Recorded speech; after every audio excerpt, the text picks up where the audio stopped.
the news. Stop the music. It's time for news. Heading on into the drone news-sphere. Everything you'd ever want to know about the drone industry and drone news with Jeff Sills. What's happening, buddy? There was a lot of news. I've been spending most of the week digging through and finding some really good stuff for you guys. So to get started with this, Senator John Hoeven and Richard Blumenthal have recently introduced a proposed amendment to the massive U.S. infrastructure bill. This is the $1 trillion infrastructure bill, which includes $500 million to upgrade and improve the nation's aging transportation and infrastructure. Part of that is funding that could significantly benefit the drone industry, as well as the getting drones to emerge as a leading tool for infrastructure inspection. But the senators have introduced an amendment that is necessary to ensure that the funding is not spent on Chinese-made drones. Oh. So this amendment specifically says that it will not allow the purchase of any drone from an entity, subsidiary, or affiliate of an entity that is subject to the influence controlled by the government of the People's Republic of China or the Chinese Communist Party. So I'm not going to be buying any DJI drones or anything else that's made in China. That's part of the amendments that are in the infrastructure bill. Okay. Well, it's time to buy some Skydio stock, I guess. Yeah. For the past 2 years, they've constantly been going after the Chinese drones in one way or another. And this is yet another example of them getting something slipped in there to make sure that they try to put the kibosh on buying Chinese drones. And by the way, that means Autel as well. I know some of you may think that Autel is American. It is not. Sorry. Yeah, they have their tech support over here, but nothing else. Yeah. So, anyway. All right. So next we have a rather exciting way of using a drone to advertise for the UAE's Emirates airline. And this is an amazing way. Yeah, this is not green screen. Nope, this is real.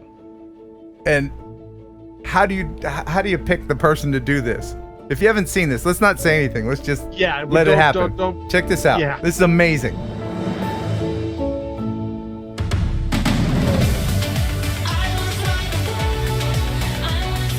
Whoa. That is the Burj Khalifa. Whoa. NFW, man. No. Wow. No freaking way would I do that. And yeah, I got so many questions. How does she get up there? What's holding her to the pole? Is she attached? Is there a dude? Is there a safety guy? Is there a harness? I'm gonna say elevator, magnets, and Darlene. Those are my three answers. Darlene's holding her leg. Because you go up, Right, so there's elevator, and then there's some stairs. Maybe then there's ladders. Then there's just ladders. But I think she has magnets in her shoes, and then the magnets, the top is metal. That's probably the. Now we're gonna stop with the guessing, and I'll give you guys the real answer. Oh, you know, the woman's name is Nicole Smith Ludwig. She is a UK-based professional skydiving instructor. She's not actually an airline employee, so she is experienced at climbing buildings and jumping off of them. Okay, good. And so they actually had another person up there with her that had climbed up and helped secure her. She was belted down from the back so that you couldn't see it, but there was a hidden harness that was holding her in place. And they had specifically waited up there for an extremely long time to get that perfect golden hour light. Yeah. So she had to begin the ascent before sunrise, which means that she was climbing that thing for an hour and 15 minutes in the dark. Oh my God. I mean, that is so awesome. That is so cool. You know what would be awesome is you get up there and you're doing the cards and it turns out you misspelled something. You know? Right, yeah. Or she dropped one of the cards. One of the cards just goes, oh, no. right. We can fix it in post. They had to have some extra. Really cool. I mean, did she have a parachute on? No, she didn't have a parachute. She was simply in a harness that would basically lock her to the top of the building. I have flown Emirates one time. I don't know. It was weird. It was like in conjunction with JetBlue. I was coming back from shoot in Italy, and it was 2019, and it was amazing. The airline, the service, all the men and the women, everyone was beautiful on that plane. I was the worst looking dude on that plane, which, you know, we'll go with that. But every single person that worked for that airline was just gorgeous and really well, super service. And then get this, the bathrooms, the countertops are made of marble. They're like not on the plane, cheap plastic on the plane. yeah, They've got marble countertops in the bathrooms. It was amazing. The Emirates aircraft are some of the highest quality versions planes, and you have to remember the clientele that fly on them are some of the richest people in the world. I was in coach too. I was in coach, and it felt like first class on another plane. I mean, it was pretty amazing. Yeah. By the way, the Burj Khalifa is 2,722 feet tall. Jeez. I mean, you get that perspective when that drone pulls away. That was pretty awesome. That was really awesome. I love that. An interesting story. This comes out of New York's Long Island. A drone pilot was flying his drone out over the waters, and he caught a boat that was essentially moving around rather erratically. And so as he zoomed in, he sat there and watched the fishing crew fight a 487-pound thresher shark. Whoa. This fight went on for almost an hour. What was the fight over? Did they was the shark dating someone's girlfriend or shark? No, they were trying to catch look at it. You can see it. You can see it there in the side. This shark is not small by any way. And what is it? A thrasher shark? Thresher? Yeah, this is a thresher shark. Tim Regan is the pilot. He's a 107 certified drone pilot. He also is the field editor for On the Water magazine. And he had been spending the summer chasing southern sharks, bluefish, tuna, etc. And this drone footage was absolutely fantastic of this crew as they essentially wrestled for a considerable amount of time. And once they got it out of the water and up on the beach, the weight was right at about 487 pounds, just under 500 pounds. Are they going to eat it? Are they going to eat the shark? You know what? I have no idea. At this point, it's a $500-pound shark that they fought for hours to get. Okay, but it's a lot easier just to get out of the Piggly Wiggly and get you some fish. You know, they have fish there. I don't get it. I never understood fishing. Sorry, fisher people. Is that whatever you call yourself? I don't get it. I don't get fishing. I don't get it. I don't get it. It's the eternal struggle. Yes. Yeah. Fishing, golf, I don't get it. Sorry. I just lost some subscribers. That make Ken mad. No, I'm not mad. I just don't get it. It's just not for me. But anyway. Hey, all day Saturday, I'm going fishing. I got a new pole. It's really bitching. Fishing is my mission. I'm the fishing musician. And on that note, we're going to let Ken have another moment in the sun. Oh, yes. Because Amazon cut back their UK drone program because of obvious chaos and mismanagement. Because that particular program had some close affiliation with yet another drone program, DHL is now abandoning their parcel copter delivery drone project as well. Yeah. So yesterday Ken told me that DHL wouldn't be delivering drones anymore, and I was like, "Wait a minute! You mean they won't bring me my drones?" They don't have delivery drones. I really hate it when I have to say this, but told you so. That sounds like you hated it. I've actually never seen that aircraft before. That is a very cool looking aircraft. It is. Yeah. This aircraft. I mean, the project Parcel Copter was one of the first. It was its maiden flight was back in December 2013. Wow. So this is not something that is I want one of those. Is new by any means for them. They transported a small parcel of 1 kilometer across the Rhine River as part of their first, I guess, attempt to do this. And the drone that they use is an exceptional drone. It has a payload of about 4 kilograms. A flight distance of 65 kilometers. I mean, it was a pretty impressive drone. Yeah, but ultimately, it's all about money, and nobody's going to deliver a $10 bag of tube socks with a $20,000 drone. They're just not going to do it. And it rains sometimes, so. There's that. And if you land on somebody's lawn, somebody's toddler's going to lose a hand. So there's that. Liability, money, and just for the road. For the road. Toddler hands. For the road. Told you so. All right. Okay. Jeff, couldn't let me have my moment. All right, go ahead. I coughed through it. I All right. apologize. Yeah, It's no, my that's fault. all right. You go ahead. Yeah, You do you. it's the news. Don't worry about us. You do you. Yeah. All right. So the Dixie fire is a fire that's been going on since July 13th. And this fire is probably the second largest recorded wildfire in California.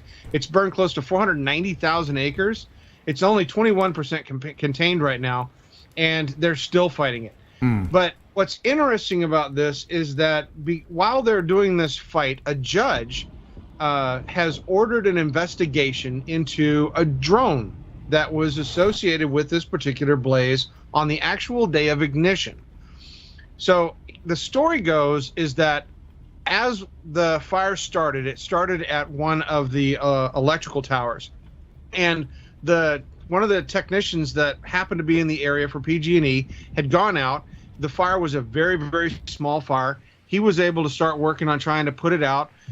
There was a fire team that was nearby. They started heading toward him, but the fire was growing faster than he could put it out.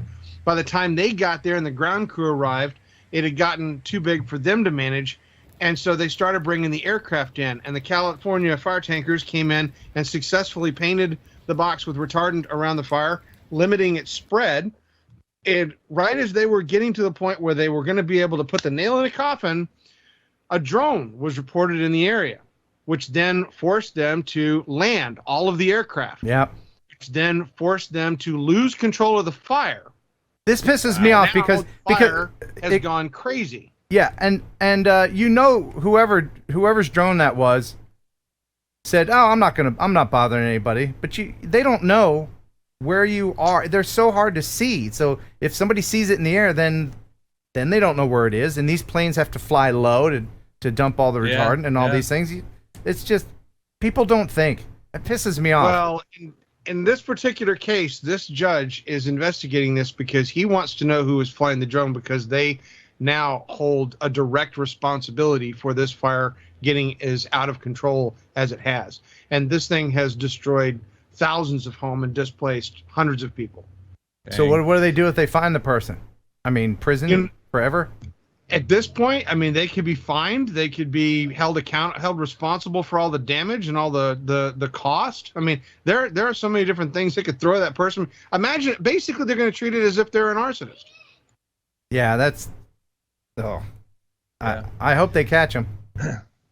That definitely also just makes you think about something where, as you said, you don't think there's any consequence to it, but realizing in a situation like that you should just stay out of the way. Let the firefighters do their job. Yeah, there's no amount of likes or thumbs up or or subscribers, or just cool video that's worth all that. Anyway, all right. No. Yeah. I don't go down a rabbit hole, but go ahead. Yeah, we've warned people for years about doing this. The fire departments have warned people for years about doing this. This is what happens when you don't follow the instructions. It's people that think drones are just toys. Now, how can a toy hurt a big old plane? All right, I'm done. We can't. I can't. It'll be a 5-hour show. That's the story that will just keep on going. So DRL has come up with something new and fantastic. Yes. They have created a new 5G wireless drone. This is one of the high-speed racing drones called the Magenta drone, and this is going to be used at the MLB. What do they call it? The Field of Dreams game that's coming up. Yeah. And so this is going to be their showcase. Yeah, and the way they developed it, it's really cool. Check this out. The analog video that's come through is not very clear and not very clean. With T-Mobile 5G wireless technology, we get a crystal clear image, and it shows the world in a completely different way. What we're building is our first 5G racing drone. And for the first time ever, we're going to be able to stream immersive HD content to our fans in real time on America's fastest, most reliable 5G network. That's all for 5G. What it means for the fans is that we'll be able to see HD video quality in the stream, the same as the pilots can see. The performance requirements that we have in this drone are so extremely high that we can only do it with the support of the T-Mobile engineering team, and really with the advancement of 5G tech and what it can bring to the drone. So we're really excited about the fact that we can utilize the 5G technology to do exactly what we want to do with this project. Good to fly.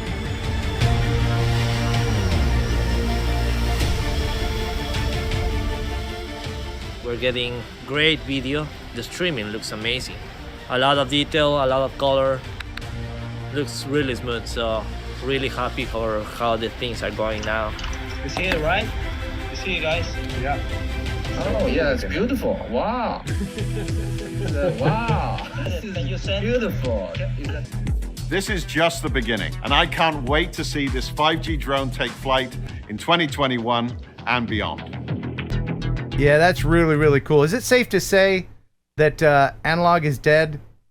Well, so I'm going to interject here because as I understand it about that, because I saw your post about that, Ken. You posted on Instagram with a picture of it. I don't think the pilots are flying with that 5G signal. I think they're still flying with the enhanced analog because latency is too much. And what's weird that's just for the fans. For the fans. Yeah, it's a HD quote unquote real time signal, but it's still are the pilots still using analog?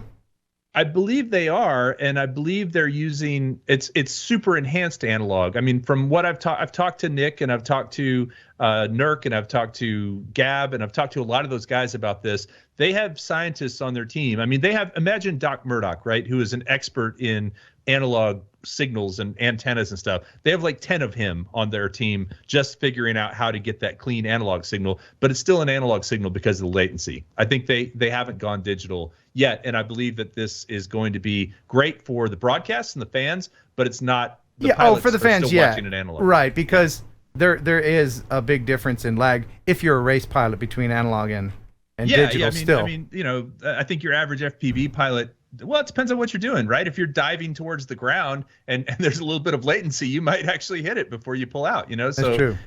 Latency is quite important. But I do like this. That is pretty awesome. Whole idea of the 5G. I like that.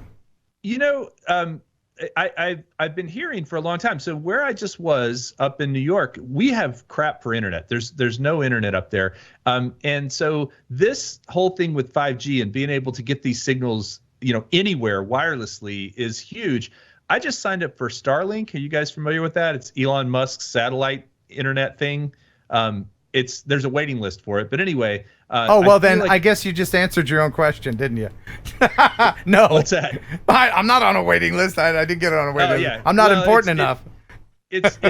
Well, you just have to go sign up for it. It's not like, and pay $100 too as a deposit. But the whole thing is, what this is telling us is that high speed and truly high speed two-way being upload and download internet is finally going to be here. It's finally going to be something we can do, because right now, unless you have a good upload speed, you've experienced this with live streaming. So many places have a decent download, but not enough upload speed. But I think with 5G, it'll all change and you'll be able to stream from anywhere.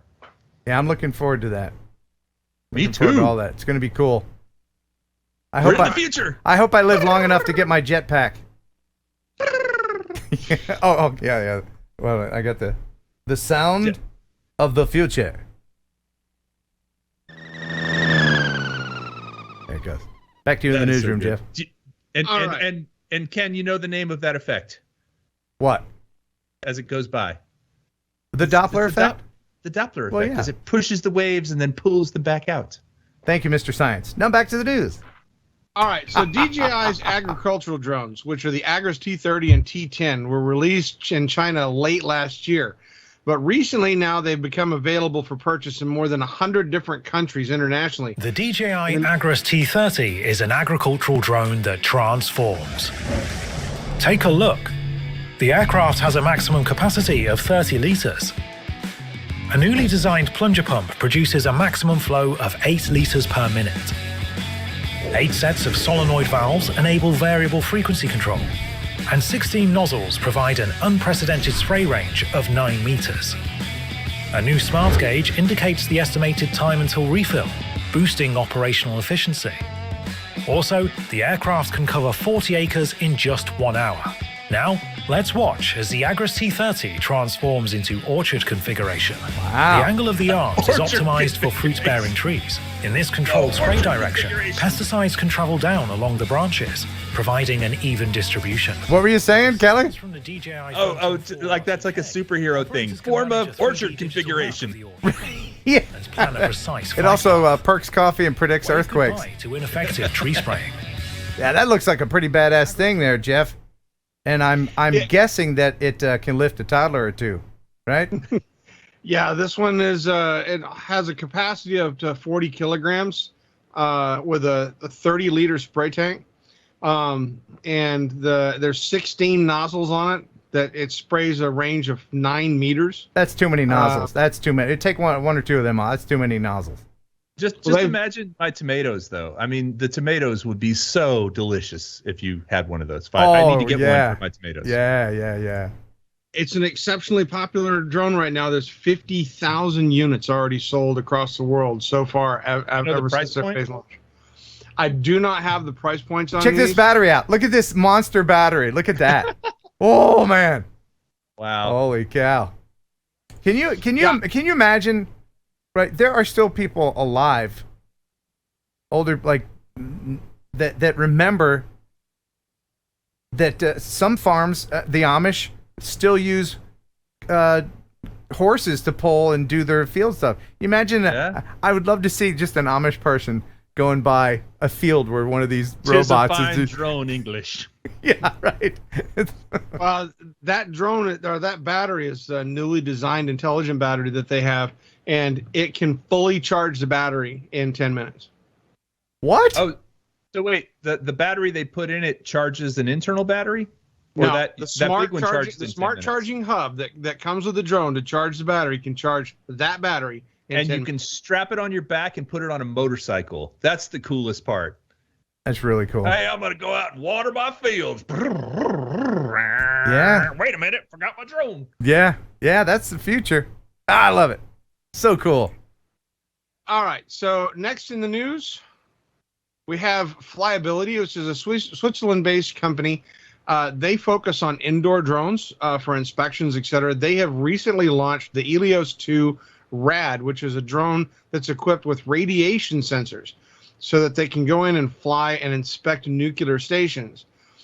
Traditionally, nuclear stations have relied on people to go in there, and drones have been used limitedly, but because of the interactivity or the radiation impact on the radios, etc., the drones weren't able to go into certain areas. They have since strengthened this drone to be able to fly in very, dangerous areas. It has a Geiger-Muller detector on it that can detect radiation as it flies through the facility, and of course, it has the cage on it to protect it from bouncing against things as it goes through. Neat. So, truly amazing drone. I can't wait to see some footage of it in use. Yeah, man. So right before COVID, this is just a coincidental thing. I had gone to meet a guy in Houston about flying a Helios 1, and they had one in Houston, and I got to play with it, but not fly it, like, hold it and look at it and all that stuff. Yeah. And then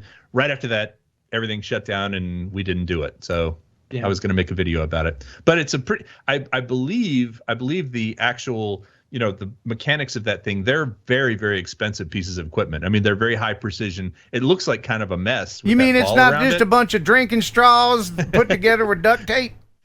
There's a Yahtzee set. I tell you what, man. One of them, they're Tinker Toys. Or one of those toys that Jeff has for his kids, that ball that expands when you. Yeah, woo! You got it right there, don't you? Actually, this was the thing that Ken sent me. Yeah, man, put a little drone in that thing. Send it in the cave. Put a Geiger counter on it. All right. There you go. All right. So next in the news, all right, I'm going to preface this next story. There are great criminals in this world that never caught. There are great criminals in this world that you've never heard of because they got away with the perfect crime. And then there are what we call felons. And these are the idiots that got caught. This particular felon in Tulsa County thought it would be a great idea to shoot at a police drone. Yeah. A judge sentences a man to 5 years in prison after he pleaded guilty to shooting a drone owned by the Tulsa County Sheriff's Office.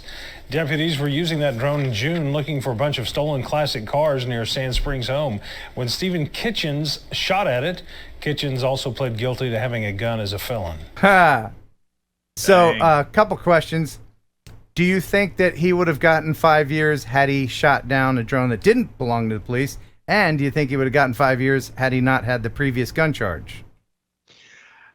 You know, the way I look at it this much, this guy kind of double tapped himself real quick by being not only a felon with a gun who's not supposed to have one, but then using it. Yeah, to then use it. Obviously, shooting at drones is a federal crime. Right. No, I'm glad that he's serving time. But if he had just shot down Kelly, your Mavic 2. Hey, you think Sean Oz shot down my drone recently. Did you guys see that video? No. Oh, well, you'll have to play it. I mean, Sean of course, Oz, I watch every video on your channel all the time, at least twice. But it's on Sean's channel. So we went out to his dad's place, and actually, I flew an FPV over a cliff, and he shot at it with a shotgun until he hit it. How many years in prison did he get? He missed a bunch of times. Finally, I flew straight at him. This was the best part. He hits it, and the thing tumbles down and basically just broke the battery and one motor, and it's still okay. Okay. I guess my thing, Ken, is I'm surprised he only got 5 years. Yeah, me too, honestly. I mean, if it had been an ordinary person, I could see 5 years as being like you said. If it was my Mavic 2, 5 years would be something. But to shoot down a cop's drone, or just any drone. Were the cars on his property too? Had he been stealing the cars? Probably. No, they were just searching for stolen vehicles in the area. Right. And He's like, hey, I see. Flying, yeah. Yeah. And by the way, I think another takeaway we can take from this is that Kelly has too much disposable income. He's just throwing drones in the air for people to shoot. I don't know about disposable income. It's more like disposable drones. Yeah. I did blow one up, so I'm right there with you. All right. So next in the news, Joby is an electrical aerial ride-sharing drone that has been making some waves. It's been developed here in the United States. A lot of flights in the New York area. But what's interesting about this drone is that recently the company has become listed on the New York Stock Exchange. So they're now, open to being able to receive funds and start building, stocks. This is a fairly robust system. The machine itself has, the series of rotors across the wing, and it's like an aerial taxi. I'm looking forward to seeing what happens with this because there's not too many of these companies that have gotten on the NYSE yet, and this ought to be interesting to see how it blows up. Cool. Because apparently they can't deliver with drones, but we might be able to carry people. He's gonna start on it. All right. So last in the news, and this one is great because as we learned last week, continue on to this week, sports and drones do not go together. I give you this. Watch that dude. First dude misses. You think they're practicing, but they're really doing target practice. It is an all-Irish midfield. As we see the back three getting tilted upside down. It's a high ball. Why would they do that? Why would they do that? I mean, why wouldn't they? I mean, come on. If you were that good at kicking and it were just up there, and I guess there's a question: Can you use a ball to take a drone out of the air? Is that illegal? What country were they in? I think they probably all got together and they said, "Hey, let's see if we can knock the drone out." Billy, let's see if we again. We're laughing, but this drone is super expensive. A tool. I don't know what kind of drone exactly it was, but these football players, Europeans. No. This is rugby. Oh, rugby. Okay. All right. This is rugby. So, okay. But Hooligans, well, that explains a lot. That explains a lot. Because, rugby players are not the ones that I know. Not the sharpest. They've been hit in the head a few times. Yeah, so, they was like, hey, let's see if we can hit that drone. Not thinking that. I hope they got charged for whatever damage. Let's watch that again. Let's watch those dumbasses again. Yeah, and of course, a couple of changes in the midfield as well. I would think Dan Bigger will be happy with this. Is this, and another question, is this even real? Could it be fake? Because the way it fails. It is an all-Irish midfield. They were in the middle of the game, and this was a warm-up kick, and they were losing the series. I'm thinking that the man probably just kicked the ball out of spite. Okay. All right. Maybe that was a visiting team. So it was the Irish rugby team. So yeah. Okay. All right. Well, and that's the news. Thank you so much. Thank you very much, Jeff. We appreciate it, and we look forward to next week's news. Well, start working on building it up. Yep. All right, man. We'll see you later. Thanks for stopping by. Now get out. We should probably mention remotepilot101.com. Isn't it a great place? Great place. It is a great place. Tell us about your place, Jason. So, Remote Pilot 101, no one has prepared more Part 107 pilots than us. And you'll be pleased, those of you who are current customers now, you're going to be experiencing version 3 and a brand new learning management system in about 2 weeks. So the best just keeps on getting better. RemotePilot101.com. Use promo code Heron18, which, by the way, Ken, I can't brag on you enough. When we search promo codes, you know me, I'm all about our marketing and everything else. Heron18 is the most used promo code. Your people listen to you, Ken. Yay! Thank you, people. I appreciate that. And you've been very busy updating the lessons too, because there's not every video has gotten a facelift. There's 76 videos in there. Every single one has gotten a facelift. The course has gone from 9 hours to almost 12 hours now. There's just so much new content. We're always trying to innovate, push new content. Now with all the recurrent tests changing so much, we're like, wow, we just launched our new course. We need to fix it now. So we're back to that. I was just reviewing some of the stuff our writers sent over earlier for some of the content, and there's some more great stuff coming out here soon as well. And you take actual questions that test takers give you and kind of incorporate those in the quizzes too, right? So they're actual FAA questions.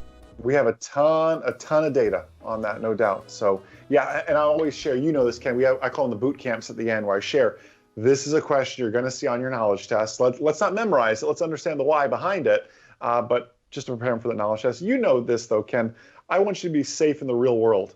My mission isn't just to pass a test. I want you safe when you're out there flying FPV, whatever it is, so you can be a light and be a mentor to everybody else that's out there wondering about what this new drone space is. Even though it's not that new, but to many it is so new. We have to be ambassadors to that. You're a shining star, Jason.